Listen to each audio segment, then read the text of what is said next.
La ropa era otro campo de batalla constante en mi guerra silenciosa por reconocimiento y dignidad.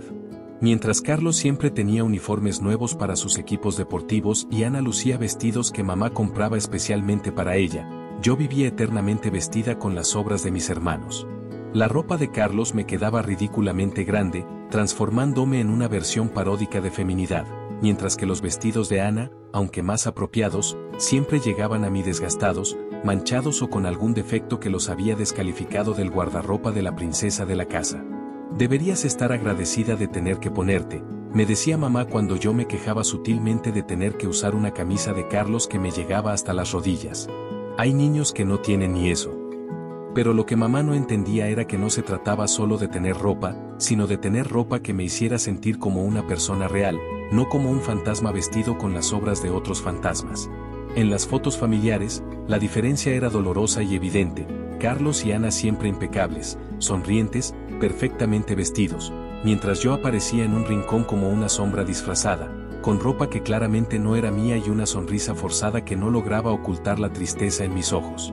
Esas fotos se convirtieron en un registro visual de mi invisibilidad, un archivo de momentos donde mi propia familia documentaba mi condición de ciudadana de segunda clase en mi propio hogar. La escuela se convirtió en mi refugio y mi tormento simultáneamente. Era el único lugar donde podía demostrar mi valor real, donde mis calificaciones hablaban por sí solas y donde algunos maestros notaban mi potencial. Pero también era el lugar donde se evidenciaba más claramente la diferencia económica entre mi familia y otras, donde mi uniforme remendado y mis útiles escolares de segunda mano me marcaban como diferente. Recuerdo vívidamente el día en que la maestra pidió que trajéramos materiales para un proyecto especial. Llegué a casa emocionada con la lista, pero cuando se la mostré a mamá, su expresión se endureció inmediatamente. No tenemos dinero para esas tonterías, me dijo sin levantar la vista de su costura. Dile a tu maestra que use lo que tiene. Esa misma tarde, Carlos llegó pidiendo dinero para un nuevo par de espiques para fútbol, y papá inmediatamente sacó su billetera. Por supuesto, hijo, un atleta necesita el mejor equipo. Esa noche lloré en silencio, no por los materiales que no tendría, sino por la claridad cruel con la que entendí que en mi familia había prioridades, y yo nunca estaría entre ellas. Al día siguiente llegué a la escuela con vergüenza, inventando excusas sobre por qué no había traído los materiales, mientras veía a mis compañeros trabajar en sus proyectos con elementos que para ellos eran normales pero para mí representaban lujos inalcanzables. Mi relación con Ana era especialmente tóxica porque ella había aprendido a tratarme exactamente como mis padres lo hacían, pero con la crueldad adicional que solo una hermana puede infligir. Ana era 2 años mayor que yo y había heredado no solo la belleza de mamá, sino también su capacidad para la manipulación emocional sutil. Sabía exactamente cómo herirme donde más me dolía, cómo usar mi necesidad desesperada de aceptación como un arma contra mí. Eres tan rara, me decía cuando yo intentaba unirme a sus conversaciones con sus amigas. ¿Por qué no te vas a leer esos libros aburridos que tanto te gustan? Aquí estamos hablando de cosas importantes. Sus amigas se reían, y yo me retiraba humillada, cargando mis libros como escudos invisibles contra su crueldad. Ana tenía un talento especial para hacerme sentir como si mi existencia fuera un error que la familia había decidido tolerar por caridad. Cuando llegaban sus amigas a casa, ella fingía que yo no existía, pasando por mi lado como si fuera un mueble más. Si yo hablaba, ponía los ojos en blanco dramáticamente y suspiraba como si mi voz fuera el sonido más molesto del mundo. Es mi hermana menor, les explicaba a sus amigas con un tono que implicaba que era una carga que tenía que soportar.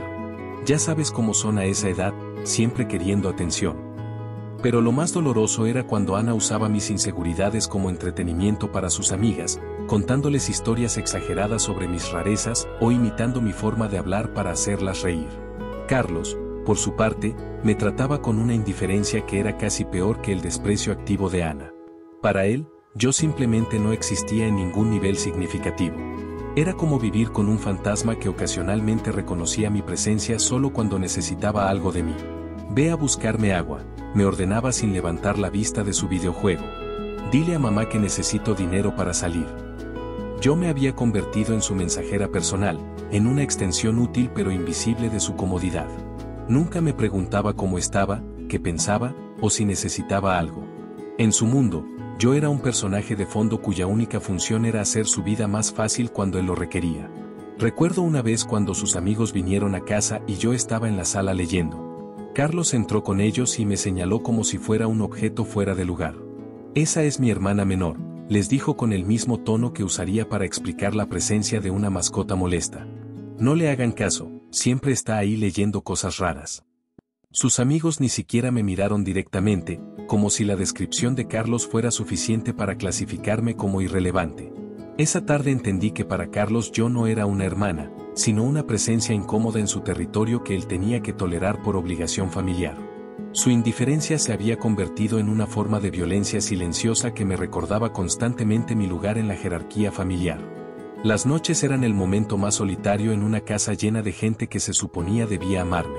Mientras mis hermanos recibían besos de buenas noches, cuentos, conversaciones susurradas sobre sus días, yo me acostaba sola en mi cuarto pequeño, escuchando a través de las paredes como papá le contaba a Carlos sobre sus propios sueños deportivos frustrados, o como mamá le susurraba a Ana lo hermosa que estaba volviéndose.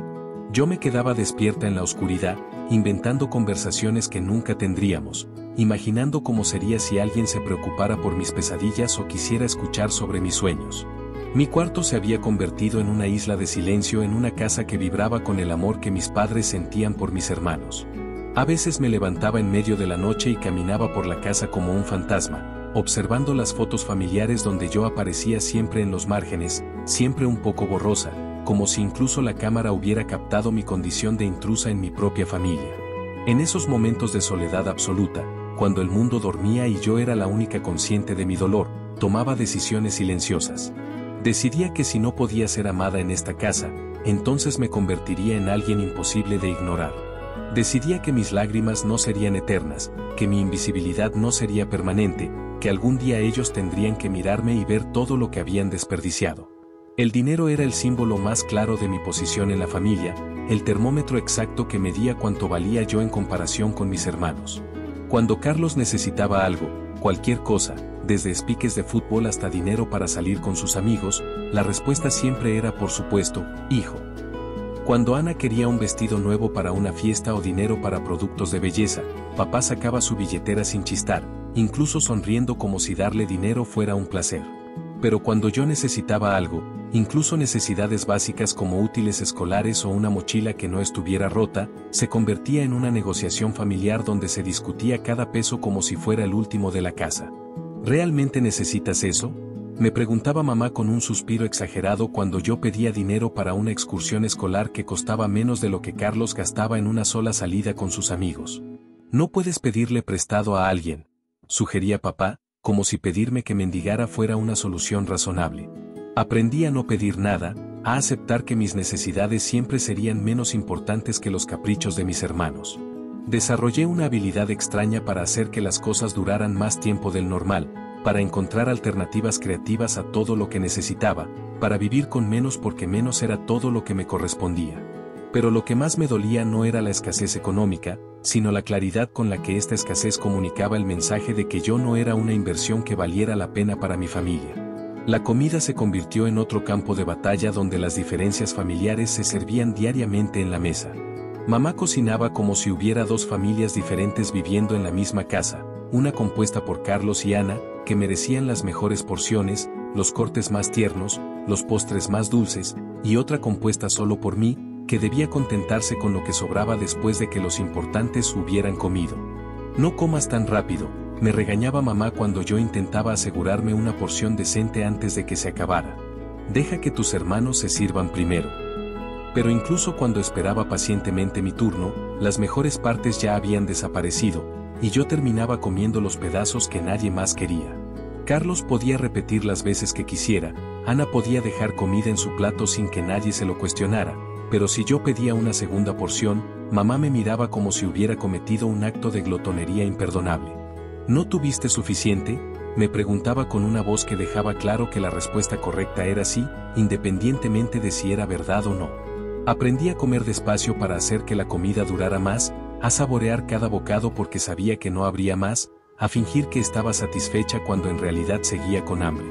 Esas cenas familiares se convirtieron en lecciones diarias sobre mi lugar en la jerarquía doméstica, recordatorios constantes de que incluso algo tan básico como la comida se distribuía según el amor que mis padres sentían por cada uno de sus hijos. Los cumpleaños eran especialmente crueles porque ponían en evidencia, una vez al año, exactamente cuánto valía cada uno de nosotros para nuestros padres. Los cumpleaños de Carlos eran eventos familiares completos, fiestas con amigos, pasteles elaborados que mamá compraba en la pastelería más cara de la ciudad, regalos que él había estado pidiendo durante meses. Los cumpleaños de Ana eran celebraciones de su belleza y popularidad, fiestas temáticas, vestidos nuevos, invitaciones impresas, regalos que la hacían brillar aún más. Mi cumpleaños, en cambio, era una fecha que la familia parecía olvidar hasta el último momento, cuando alguien recordaba casualmente que creo que hoy es el cumpleaños de la niña. Un pastel comprado deprisa en la panadería de la esquina, velas que sobraban de cumpleaños anteriores, regalos prácticos como cuadernos o ropa interior que necesitaba de todas formas. Es que tú eres más madura, me explicaba mamá cuando yo observaba la diferencia obvia entre mis celebraciones y las de mis hermanos. No necesitas todas esas tonterías como ellos.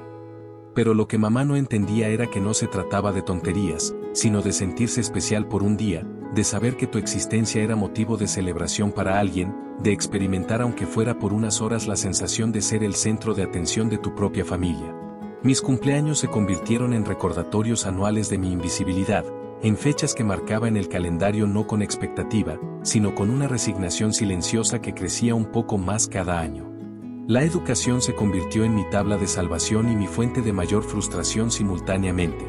Era evidente para todos, incluyendo mis padres, que yo tenía capacidades académicas superiores a las de mis hermanos. Mientras Carlos luchaba con las matemáticas básicas y Ana consideraba que estudiar era una pérdida de tiempo que interfería con su vida social, yo devoraba libros, Excel en todas las materias, y soñaba con universidades que parecían galaxias lejanas desde mi pequeño mundo de limitaciones.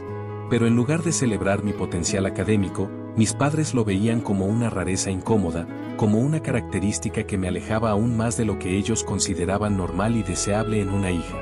¿Para qué quieres estudiar tanto?, me preguntaba papá cuando me veía leyendo. Las mujeres no necesitan tanta educación, es mejor que aprendas a cocinar y a cuidar una casa. Cuando llegaban mis boletas con calificaciones perfectas, las recibían con la misma emoción que mostrarían ante una factura de servicios. Está bien, decía mamá con indiferencia, pero no te vayas a volver una de esas mujeres raras que solo piensan en estudiar. Mientras tanto, cuando Carlos apenas lograba pasar de año, organizaban reuniones familiares para discutir estrategias para ayudarlo, contrataban tutores, compraban materiales especiales. Mi éxito académico no solo era ignorado, sino que se había convertido en una característica más que me separaba de una familia que valoraba la normalidad por encima del potencial.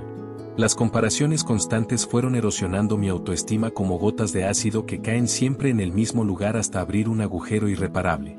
¿Por qué no puede ser más como Ana?, me preguntaba mamá cuando yo llegaba a casa con tierra en el uniforme después de haber jugado fútbol en el recreo. Ella siempre está perfecta, siempre se comporta como una señorita. O cuando yo expresaba una opinión diferente durante la cena, Carlos nunca contradice a sus padres, él sabe respetar a la familia. Cada comparación era una pequeña muerte, una confirmación más de que yo era el borrador fallido de lo que mis hermanos habían logrado ser perfectamente.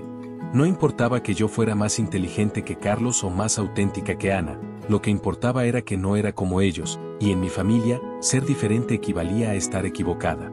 Desarrollé una voz interior cruel que repetía constantemente las comparaciones de mis padres. Ana es más bonita, Carlos es más carismático, tú eres solo, tú. Esa voz se convirtió en mi compañera constante, el eco interno de una familia que había decidido que yo era la versión defectuosa de algo que mis hermanos representaban perfectamente. Pasé años intentando cambiarme, tratando de ser más como Ana, más como Carlos, más como cualquier cosa que no fuera yo misma, porque ser yo misma claramente no era suficiente para merecer el amor de mi propia familia. Los amigos eran un territorio particularmente doloroso porque evidenciaban cómo mi familia me presentaba al mundo exterior. Cuando los amigos de mis hermanos venían a casa, eran recibidos como invitados de honor, con comida especial, atención constante y presentaciones orgullosas por parte de mis padres. Este es Carlos, nuestro atleta estrella, decía papá inflando el pecho. Y esta es Ana, nuestra pequeña reina de belleza. Cuando ocasionalmente algún compañero de clase venía a buscarme para hacer tarea, la recepción era completamente diferente. Mamá los recibía con cortesía forzada, como si fueran una molestia inevitable. Ah, vienen por ella, decía señalándome como si fuera un objeto que habían venido a recoger. No había presentaciones orgullosas, no había meriendas especiales, no había el más mínimo intento de hacer que mis amigos se sintieran bienvenidos. De hecho, mamá parecía incómoda con la idea de que alguien pudiera venir específicamente a verme, como si fuera antinatural que yo fuera motivo de visita para alguna persona. Esas diferencias de trato no pasaban desapercibidas para mis compañeros, que comenzaron a entender, sin que nadie se lo explicara directamente, que yo ocupaba un lugar diferente en mi familia. Algunos dejaron de venir gradualmente, otros me hacían preguntas incómodas sobre por qué mis padres parecían tan distantes conmigo. Eventualmente aprendí a evitar invitar a nadie a casa, prefiriendo mantener mi vida escolar y mi vida familiar en compartimentos separados para evitar la humillación de tener que explicar por qué mi propia familia me trataba como una extraña. Las enfermedades fueron otro indicador cruel de mi posición en la familia. Cuando Carlos se enfermaba, incluso de un simple resfriado, se convertía en el centro de atención familiar. Mamá le preparaba caldos especiales, papá le compraba medicinas caras, Ana le llevaba entretenimiento a la cama. La casa entera giraba alrededor de su recuperación como si fuera un evento de importancia nacional. Cuando Ana se sentía mal, recibía un tratamiento similar, atención médica inmediata, todos los remedios posibles, cuidados constantes que la hacían sentir como una princesa enferma siendo atendida por su corte real. Pero cuando yo me enfermaba, y me enfermaba seguido porque la tristeza constante había debilitado mi sistema inmunitario, la respuesta era completamente diferente. Seguramente es algo que comiste, decía mamá sin levantarse de su silla. Tómate un té y ve a descansar. Si la fiebre persistía, me daban aspirinas genéricas y me mandaban a la escuela de todas formas. No es nada grave, decidían sin consultar a ningún médico, solo quiere llamar la atención. Una vez tuve una infección que me mantuvo con fiebre alta durante una semana, pero nadie consideró necesario llevarme al doctor hasta que una maestra llamó a casa preocupada por mi estado. Incluso entonces, la visita médica se sintió como una molestia que mis padres tenían que soportar por obligación social, no por preocupación genuina por mi bienestar. Esas experiencias me enseñaron que incluso mi dolor físico era menos importante que la comodidad de mis hermanos, que mi sufrimiento no merecía la misma atención que el suyo. Tal vez pienses que conoces el dolor, pero permíteme contarte mi historia. Permíteme mostrarte lo que realmente significa ser invisible en tu propia casa, ser la sombra que todos ignoran mientras celebran la luz de otros. Mi nombre es irrelevante ahora, porque durante años nadie se molestó en pronunciarlo con amor. Fui la hija que nació cuando ya no me esperaban, la que llegó cuando mis padres habían agotado toda su ternura en mis hermanos mayores. Fui la niña que aprendió a caminar en silencio para no molestar, a comer las sobras sin quejarme, a dormir en el cuarto más pequeño porque al final, tú necesitas menos espacio. Esta es la historia de cómo el desprecio de una familia puede forjar el alma más resiliente, y cómo a veces, la venganza más dulce es simplemente convertirte en todo lo que ellos dijeron que nunca podría ser. Si alguna vez te has sentido invisible, si alguna vez has cuestionado tu valor porque aquellos que deberían amarte te hicieron sentir insignificante, entonces esta historia es para ti. Porque la verdad que necesitas escuchar antes de rendirte es esta: no eres tú quien está roto, son ellos los que nunca supieron ver tu brillo. Crecí en una casa donde el amor se racionaba como si fuera el último pan en tiempos de guerra. Mis padres, a María y Roberto, habían construido su mundo alrededor de mis dos hermanos mayores, Carlos, el príncipe dorado que podía hacer cualquier cosa sin consecuencias, y Ana, la princesa perfecta que heredó toda la belleza y el encanto que, según mamá, a mí me había faltado. Yo era la tercera, la que llegó 5 años después cuando ya habían decidido que su familia estaba completa. Papá solía decir, entre risas amargas y cervezas, que yo había sido un accidente costoso. Mamá simplemente asentía, como si esas palabras no atravesaran el corazón de una niña de 6 años que solo quería entender por qué sus besos de buenas noches se sentían como obligaciones cumplidas a regañadientes. Vivíamos en una casa pequeña en las afueras de la ciudad, donde cada peso se contaba 3 veces antes de gastarse, donde la electricidad se cortaba cuando no podíamos pagar la factura, y donde yo aprendí que mi ropa siempre sería la heredada, remendada y demasiado grande. Pero lo que más me dolía no era la pobreza material, sino la pobreza emocional que imperaba en cada rincón de nuestro hogar. Era saber que cuando Carlos necesitaba dinero para sus caprichos, siempre aparecía de algún lugar, pero cuando yo necesitaba útiles escolares, se convertía en un drama familiar sobre nuestras limitaciones económicas. Las mañanas en mi casa eran un ritual de humillación disfrazado de rutina familiar. Mamá se levantaba temprano para preparar el desayuno perfecto para Carlos y Ana: huevos revueltos, pan tostado, jugo fresco y café aromático que llenaba la cocina con su fragancia acogedora. Para mí quedaban las tortillas frías de la noche anterior y un vaso de agua, si tenía suerte. No puedes comer tanto como tus hermanos, me decía mamá mientras yo observaba cómo Carlos devoraba su segunda porción sin que nadie se lo cuestionara. Ellos están creciendo más rápido que tú. Yo tenía 9 años y había dejado de crecer en altura, pero mi hambre de amor y reconocimiento crecía cada día más. Me sentaba en la mesa familiar como un fantasma, escuchando las conversaciones que fluían a mi alrededor sin incluirme jamás.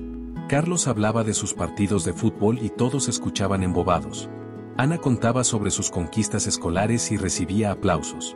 Cuando yo intentaba compartir algo, cualquier cosa, las conversaciones morían instantáneamente, como si mi voz fuera un ruido molesto que interrumpía la armonía familiar. Aprendí a comer en silencio, a masticar mis lágrimas junto con el pan seco, a fingir que no me dolía cuando papá le daba a Carlos el dinero que yo había pedido prestado el día anterior para una excursión escolar que, por supuesto, no pude pagar. El favoritismo en mi casa no era sutil, era una declaración diaria de amor desigual que se manifestaba en cada gesto, en cada palabra, en cada decisión familiar. Cuando Carlos reprobó matemáticas, papá le pagó clases particulares con el mejor maestro de la ciudad. Cuando yo saqué el promedio más alto de mi clase, nadie lo notó siquiera, porque ese mismo día Ana había ganado un concurso de belleza local y toda la atención familiar se volcó hacia ella como abejas hacia la miel.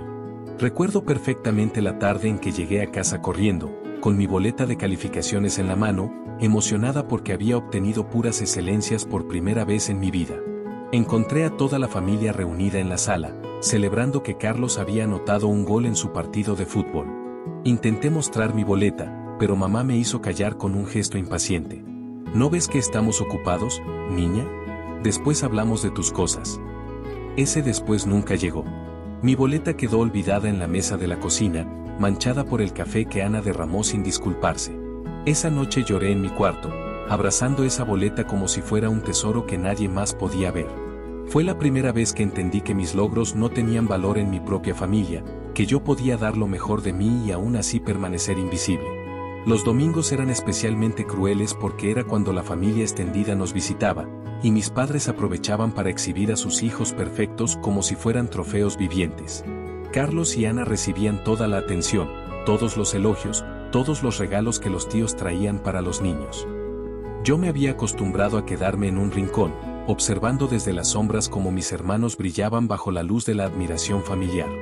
«Mira qué guapo está Carlos», decía la tía Elena mientras le pellizcaba las mejillas. «Y Ana, cada día más hermosa, va a ser una mujer extraordinaria». Luego me miraban a mí, como si acabaran de recordar que yo también existía, y el silencio incómodo llenaba la habitación hasta que alguien cambiaba de tema rápidamente. Una vez, mi tía Rosa me preguntó qué tal me iba en la escuela, y cuando empecé a contarle sobre mis buenas calificaciones, mamá la interrumpió diciendo: «Bueno, ya sabes cómo son los niños, siempre exagerando sus logros». La conversación se desvió inmediatamente hacia los verdaderos logros de Carlos en el fútbol. Esa tarde, mientras lavaba los platos después de la reunión familiar, escuché a mamá hablando con tía Rosa en el patio. «La pobrecita hace lo que puede, pero no tiene el talento natural de sus hermanos. Esperamos que al menos termine la secundaria». Sus palabras se clavaron en mi pecho como cuchillos oxidados, porque supe que esa era realmente su opinión sobre mí, sin filtros ni pretensiones. Los momentos de intimidad familiar eran quizás los más dolorosos porque me mostraban exactamente lo que me estaba perdiendo. Observaba desde las sombras cómo papá le enseñaba a Carlos a afeitarse, cómo compartían conversaciones sobre deportes y mujeres, cómo desarrollaban complicidades masculinas que los unían en un mundo del cual yo estaba automáticamente excluida. Veía cómo mamá le enseñaba a Ana sobre maquillaje y moda, cómo se convertían en cómplices femeninas que compartían secretos sobre belleza y popularidad, cómo construían una relación de madre-hija que yo anhelaba desesperadamente pero que nunca me fue ofrecida. Yo era la observadora eternal de una intimidad familiar de la cual estaba excluida no por ser diferente, sino por ser yo. Nadie me enseñó sobre mi cuerpo cuando comenzó a cambiar, nadie me explicó sobre la menstruación hasta que llegó como una sorpresa aterradora que tuve que navegar sola. Nadie me habló sobre muchachos, sobre amistad, sobre los desafíos de crecer siendo mujer. Tuve que aprender todo eso de libros, de conversaciones robadas, de observar desde lejos cómo Ana recibía toda la guía y el apoyo que yo necesitaba desesperadamente. Mi educación emocional fue autodidacta por necesidad, porque mis padres habían decidido que yo no necesitaba el mismo nivel de atención y cuidado que mis hermanos requerían para navegar el mundo. Esa negligencia emocional me enseñó a ser independiente por supervivencia, pero también me dejó con un vacío profundo donde debería haber habido conexión familiar. La llegada de mi adolescencia intensificó todas las dinámicas familiares existentes y añadió nuevas capas de complejidad a mi ya complicada posición en la casa. Mientras Ana florecía como la rosa perfecta que todos habían predicho que sería, recibiendo atención constante por su belleza emergente y su popularidad creciente, yo me convertía en una versión más angular y menos convencional de feminidad que claramente desconcertaba a mis padres. ¿Por qué no te arreglas como tu hermana?, me preguntaba mamá cuando yo prefería leer en lugar de experimentar con maquillaje. Los muchachos no van a fijarse en ti si siempre andas con esos libros. Pero lo que mamá no entendía era que yo había aprendido a encontrar mi valor en lugares donde mi familia no podía alcanzarme, en las historias que leía, en las calificaciones que obtenía, en los mundos internos que había construido para protegerme de su indiferencia. Mi adolescencia se convirtió en una guerra silenciosa entre lo que mis padres querían que fuera y lo que yo estaba destinada a ser. Ellos querían otra versión de Ana, otra princesa de belleza convencional que siguiera el script familiar establecido. Yo estaba convirtiéndome en algo completamente diferente, una joven con opiniones propias, con ambiciones intelectuales, con una fuerza interior que había sido forjada en la adversidad de ser no amada. Esa diferencia se convirtió en una fuente constante de tensión, porque cada paso que yo daba hacia mi verdadera personalidad era un paso que me alejaba de lo que ellos habían decidido que debería ser. Las decisiones sobre mi futuro se tomaban sin consultarme, como si yo fuera demasiado joven o demasiado irrelevante para tener opinión sobre mi propia vida. Mientras Carlos recibía apoyo incondicional para sus sueños deportivos, sin importar cuán poco realistas fueran, y Ana era alentada en sus aspiraciones de belleza y popularidad, mis sueños académicos eran tratados como fantasías peligrosas que debían ser desalentadas antes de que me causaran desilusiones innecesarias. La universidad es muy cara, me decía papá cuando yo mencionaba mis planes de estudiar medicina. Además, las mujeres estudian para pasar el tiempo hasta que se casen. Es mejor que aprendas un oficio práctico. Mamá asentía fervorosamente, como si hubieran discutido mi futuro entre ellos muchas veces sin incluirme jamás en esas conversaciones. Podrías estudiar secretariado o algo así, sugería con el tono de quien cree estar siendo generosa. Es algo útil y no tan complicado.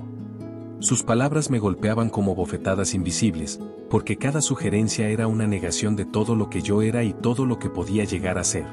Mientras ellos veían limitaciones, yo veía posibilidades infinitas. Mientras ellos querían encajarme en moldes predefinidos de lo que una mujer debería aspirar a ser, yo soñaba con romper esos moldes completamente. Esa discrepancia entre sus expectativas diminutas y mis ambiciones enormes se convirtió en el combustible que alimentaría mi determinación durante los años más difíciles que estaban por venir. Cada vez que me decían que algo era demasiado para mí, yo lo añadía silenciosamente a la lista de cosas que demostraría que podía lograr. Sus dudas se convirtieron en mis certezas, sus limitaciones en mis motivaciones. Aprendí que si quería un futuro diferente al que ellos habían diseñado para mí, tendría que construirlo completamente sola, sin su apoyo, sin su comprensión, y definitivamente sin su bendición. El momento que quebró definitivamente algo dentro de mí llegó una tarde de diciembre, justo antes de mis 17 años, cuando finalmente reuní el valor suficiente para confrontar la injusticia que había definido toda mi vida. Había ganado una beca completa para estudiar medicina en la universidad más prestigiosa del país, un logro que había requerido años de estudio obsesivo, de sacrificios silenciosos, de noches enteras preparándome para exámenes mientras mis hermanos dormían plácidamente sabiendo que su futuro estaba asegurado sin esfuerzo.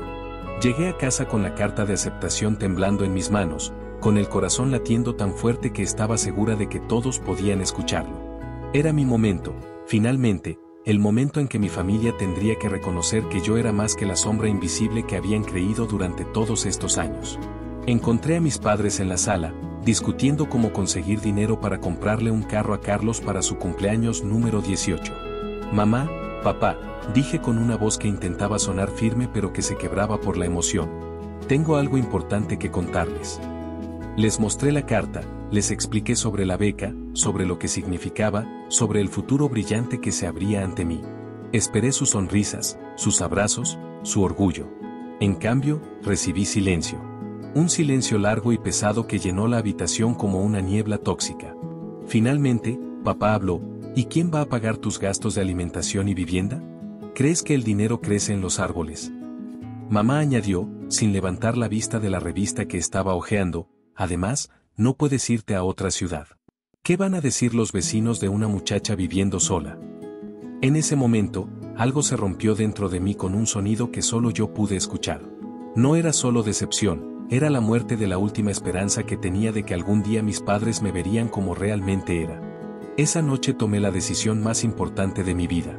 Me senté en mi cuarto pequeño, rodeada de libros que habían sido mis únicos compañeros fieles durante todos estos años, y decidí que ya no esperaría el amor de una familia que había demostrado repetidamente que era incapaz de dármelo. Decidí que construiría mi propio camino, que me convertiría en la mujer que ellos habían dicho que nunca podría ser, y que lo haría no para demostrarles nada, sino para honrar a esa niña que durante años había llorado en silencio mientras esperaba migajas de afecto que nunca llegaron. Sabía que el camino sería difícil, que tendría que trabajar mientras estudiaba, que tendría que aprender a vivir sola en una ciudad extraña, que tendría que construir una nueva familia compuesta por personas que eligieran amarme por quien era, no por obligación sanguínea. Pero también sabía que tenía algo que mis hermanos, con todos sus privilegios, nunca habían necesitado desarrollar: una fuerza interior forjada en la adversidad, una determinación templada en el abandono emocional, una inteligencia agudizada por la necesidad de sobrevivir sin apoyo. Esa noche escribí una carta que nunca envié, dirigida a la familia que me había dado la vida pero que había olvidado darme amor. En esa carta les agradecía, porque su rechazo me había enseñado a valorarme a mí misma, su indiferencia me había enseñado a ser independiente, su favoritismo hacia mis hermanos me había enseñado que el mérito real no viene de privilegio sino de esfuerzo.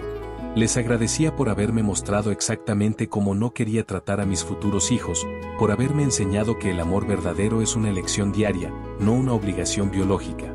Y les prometía, en silencio, que algún día regresaría a mostrarles a la mujer extraordinaria que había crecido a pesar de ellos, no gracias a ellos.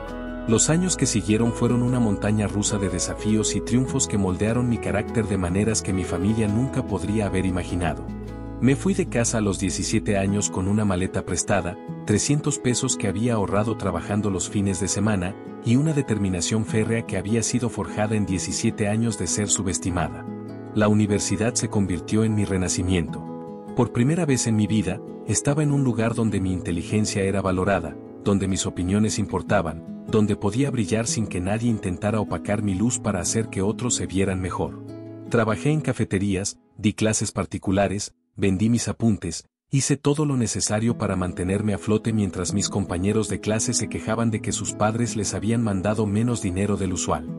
Cada peso que ganaba con mis propias manos tenía un sabor diferente al dinero que había mendigado en casa durante todos esos años. Era dinero que había ganado con mi esfuerzo, dinero que nadie podía quitarme o usar como arma emocional contra mí. Los primeros meses fueron brutalmente difíciles. Hubo noches en las que comí solo fideos instantáneos durante una semana entera, mañanas en las que caminé 2 horas para llegar a clase porque no tenía dinero para el autobús, tardes en las que estudié en la biblioteca hasta que cerraba porque mi cuarto compartido era demasiado ruidoso y frío. Pero incluso en los momentos más difíciles, nunca consideré regresar a casa. Prefería la pobreza digna de quien lucha por sus sueños que la pobreza emocional de una casa donde nunca había sido bienvenida. Cada pequeño triunfo académico se sentía gigantesco porque era completamente mío. Cada calificación excelente era una victoria que había logrado sin ayuda de nadie. Cada reconocimiento de mis profesores era una confirmación de que mi valor no había sido una ilusión. Lentamente, muy lentamente, comencé a reconstruir mi autoestima desde cero, como quien aprende a caminar después de un accidente devastador. Durante mi 5º año de carrera, algo extraordinario sucedió que cambió no solo mi futuro, sino mi comprensión completa de lo que significaba ser valorada por quien realmente era. El doctor Mendoza, mi profesor de cirugía cardiovascular y uno de los médicos más respetados del país, me llamó a su oficina después de una clase particularmente desafiante donde yo había demostrado una comprensión del material que había sorprendido incluso a los estudiantes más avanzados. Señorita, me dijo con una sonrisa que irradiaba orgullo genuino, en mis 30 años de enseñanza, rara vez he visto un talento natural como el suyo. Me gustaría recomendarla para un programa de especialización en Estados Unidos. Mientras me explicaba los detalles de la oportunidad, yo me quedé sentada en silencio, procesando no solo la magnificencia de lo que me estaba ofreciendo, sino el contraste doloroso entre su confianza en mis habilidades y la constante desestimación que había recibido en casa durante todos esos años. Aquí estaba un hombre que había visto mi potencial en unos pocos meses de conocerme, mientras que mi propia familia había pasado 17 años sin reconocer ni una fracción de lo que yo era capaz de lograr. Esa tarde salí de su oficina flotando en una nube de validación y posibilidad que nunca había experimentado antes. Por primera vez en mi vida, alguien no solo creía en mí, sino que estaba dispuesto a invertir en mi futuro de manera tangible y significativa. Era la confirmación que había estado esperando toda mi vida. No estaba loca, no era mediocre, no era la versión defectuosa de algo que mis hermanos representaban mejor. Era extraordinaria, y finalmente tenía a alguien con autoridad y experiencia confirmándomelo. Esa noche llamé a casa por primera vez en 2 años, no porque quisiera compartir mi alegría con mi familia, sino porque quería escuchar sus voces una última vez antes de dejarlas atrás completamente. La conversación fue exactamente como había esperado: indiferencia disfrazada de cortesía, preguntas superficiales sobre mi salud y mis estudios, ningún interés real en mi vida o mis logros. Cuando les conté sobre la oportunidad en Estados Unidos, mamá suspiró como si fuera una molestia personal. Siempre complicándote la vida, me dijo. ¿No puedes conseguir un trabajo normal aquí? Colgué el teléfono sintiendo una mezcla extraña de tristeza y liberación. Tristeza por la familia que nunca había tenido, liberación por la familia que estaba a punto de crear. La noche antes de viajar a Estados Unidos para comenzar mi especialización, tuve un sueño que marcaría el comienzo de mi transformación final. Soñé que regresaba a la casa de mi infancia, pero ya no como la niña invisible que había sido, sino como la mujer exitosa en la que me había convertido. En el sueño, mis padres no me reconocían al principio, porque había cambiado tanto que era irreconocible como la hija que habían despreciado. Cuando finalmente entendían quién era, sus expresiones cambiaban de confusión a shock, de shock a algo que se parecía peligrosamente al orgullo. Pero en el sueño, yo los miraba con una serenidad que me sorprendió incluso dormida. No sentía triunfo, no sentía venganza, no sentía la satisfacción amarga que había imaginado durante años. Sentía algo mucho más poderoso: indiferencia. Su opinión sobre mí ya no tenía el poder de herirme o de elevarme. Me había convertido en alguien cuyo valor no dependía de su reconocimiento, cuya felicidad no requería de su aprobación. Desperté de ese sueño con una claridad cristalina sobre lo que realmente significaba ganar en esta situación. Ganar no era demostrarles que estaban equivocados sobre mí, aunque estuvieran equivocados. Ganar no era hacerlos sentir culpables por cómo me habían tratado, aunque deberían sentirse culpables. Ganar era convertirme en alguien tan plena, tan realizada, tan completa en mi propia vida, que su rechazo pasado se convirtiera en irrelevante para mi felicidad presente. Era alcanzar un nivel de éxito y satisfacción personal donde su amor, que tanto había anhelado durante mi infancia, ya no fuera algo que necesitara o quisiera. Esa mañana empaqué mis últimas pertenencias con una sensación de cierre que no había anticipado. No estaba escapando de mi pasado, estaba graduándome de él. No estaba huyendo de una familia que me había herido, estaba caminando hacia una vida que había construido completamente con mis propias manos y mi propia determinación. 10 años después, regresé a mi ciudad natal no como la niña quebrada que se había ido, sino como la doctora Patricia Mendoza, especialista en cirugía cardiovascular, con un currículum que incluía trabajos en los mejores hospitales de Estados Unidos, investigaciones publicadas en las revistas médicas más prestigiosas del mundo, y una reputación que me precedía en todos los círculos médicos internacionales. Había desarrollado una técnica quirúrgica innovadora que había salvado cientos de vidas, había dado conferencias en universidades de todo el mundo, y había construido una carrera que superaba cualquier sueño que hubiera tenido durante mis años de adolescencia solitaria. Pero más importante que todo eso, había construido una vida llena del amor que nunca había recibido en casa. Tenía colegas que se habían convertido en familia elegida, mentores que habían visto mi potencial y lo habían nutrido, estudiantes que me miraban con el mismo asombro con el que yo había mirado al Dr. Mendoza todos esos años atrás. Había aprendido a ser la madre amorosa que nunca tuve para conmigo misma, a darme el reconocimiento y la celebración que había esperado inútilmente de otros durante mi infancia. Mi apartamento en Nueva York estaba lleno de diplomas y reconocimientos que testimoniaban mi excelencia, pero también estaba lleno de fotos con personas que me amaban no por lo que podía lograr, sino simplemente por quién era. Había construido exactamente la vida que había soñado durante aquellas noches solitarias en mi cuarto pequeño, pero había ido mucho más allá de esos sueños. No solo había demostrado que podía ser exitosa a pesar del rechazo de mi familia, había demostrado que podía ser feliz sin ellos. Y esa había sido la verdadera victoria. El reencuentro con mi familia fue surreal en formas que no había anticipado completamente. Llegué a la ciudad para dar una conferencia en el hospital principal, y mi nombre había aparecido en los periódicos locales como la hija ilustre que regresa triunfante. Irónicamente, la misma comunidad que había sido testigo silencioso de mi invisibilidad durante mi infancia, ahora celebraba mi éxito como si hubieran sido parte de él desde el principio. Mis padres, ahora mayores y visiblemente envejecidos por años de luchas económicas que nunca habían logrado resolver, aparecieron en la conferencia como si fueran mis fanáticos más orgullosos de toda la vida. Los vi entre el público, sus caras mostrando una mezcla de asombro, orgullo tardío, y algo que se parecía mucho al arrepentimiento. Carlos, ahora un hombre de 30 años que trabajaba en empleos temporales porque sus sueños deportivos nunca se habían materializado, me miraba con una admiración que jamás había mostrado cuando éramos niños. Ana, cuya belleza había comenzado a desvanecerse sin que tuviera nada sustancial para reemplazarla, parecía genuinamente impresionada por primera vez en su vida con algo que yo había logrado. Después de la conferencia, se acercaron como si fuéramos una familia normal reuniéndose después de una separación temporal. «Mija», me dijo mamá con lágrimas en los ojos, «siempre supimos que eras especial». La falsedad de esa declaración me golpeó con una fuerza que me sorprendió. No porque me doliera, sino porque me resultaba tan transparentemente falsa que casi me daba risa. Papá añadió, «siempre estuvimos orgullosos de ti, aunque no lo hayamos demostrado bien». Y en ese momento, mirándolos a los ojos, entendí algo profundo sobre la naturaleza humana y el poder que tenemos de reescribir nuestras propias historias cuando nos conviene. La conversación que siguió fue una revelación sobre cómo las personas pueden llegar a creer sus propias mentiras cuando esas mentiras les sirven mejor que la verdad. Durante las siguientes horas, escuché a mis padres reconstruir completamente la historia de mi infancia, pintándose a sí mismos como padres amorosos que habían sabido desde siempre que yo estaba destinada a la grandeza. Carlos me contó sobre cómo siempre había admirado mi inteligencia y cómo había presumido de tener una hermana tan especial.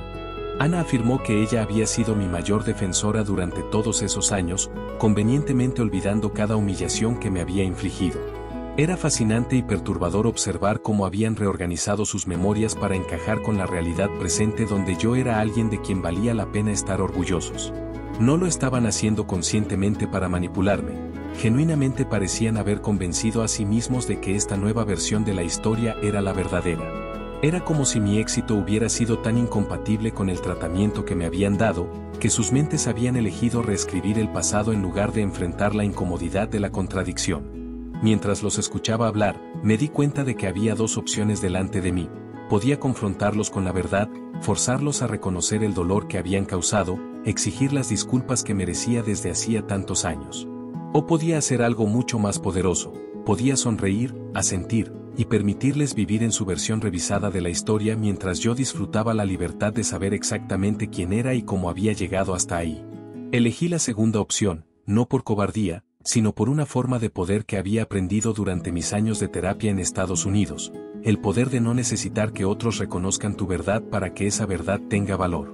Y aquí estamos, años después de ese reencuentro, y quiero contarte la verdad que necesitas escuchar antes de rendirte. La verdad es que no tienes que esperar a que las personas que te han herido reconozcan su error para comenzar tu proceso de sanación. No tienes que esperar a que te amen para comenzar a amarte a ti misma.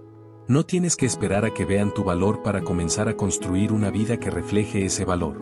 La verdad es que a veces, las personas que se supone deberían amarnos incondicionalmente son las menos capaces de hacerlo, no porque seamos defectuosos, sino porque ellos están operando desde sus propias heridas, sus propias limitaciones, sus propias incapacidades emocionales. La verdad es que puedes construir una vida extraordinaria a partir de circunstancias ordinarias, que puedes convertir el rechazo en combustible para tu éxito, que puedes transformar el dolor en propósito.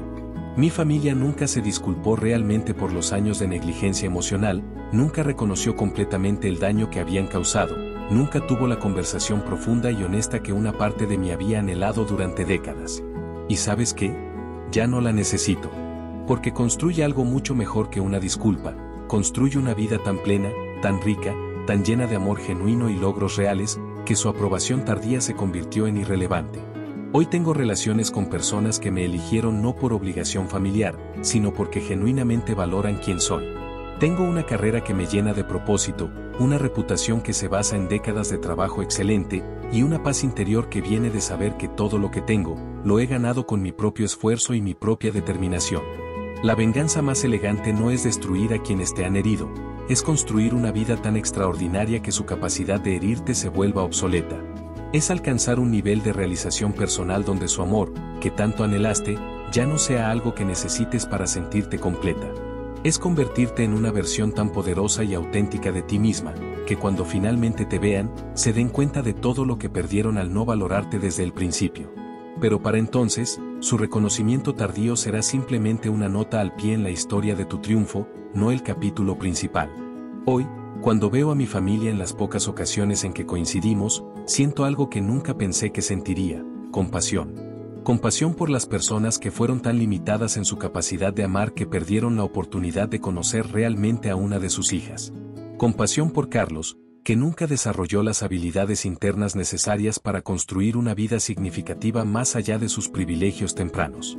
Compasión por Ana, que construyó su identidad alrededor de atributos que el tiempo inevitablemente iba a cambiar.